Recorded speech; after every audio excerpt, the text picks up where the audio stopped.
সুধী দর্শক মন্ডলী, আসসালামু আলাইকুম।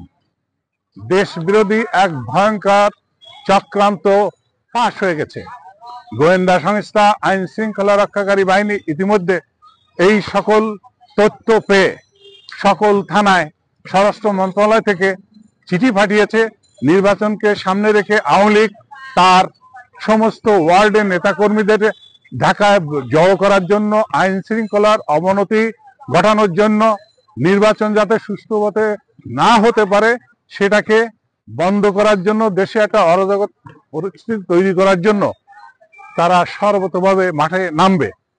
সেই দিকে শুধু আইন শৃঙ্খলা রক্ষাকারী বাহিনী না, এখানে দেশের সকল নাগরিককে সচেতন হতে হবে যাতে দেশের আইন শৃঙ্খলার কোনো অবনতি না হতে পারে, সুষ্ঠু একটা গণতান্ত্রিক ধারার নির্বাচন হতে পারে, দেশে শান্তি শৃঙ্খলা ফিরে আসতে পারে, গণতান্ত্রিক ধারায় দেশ ফিরে যেতে পারে।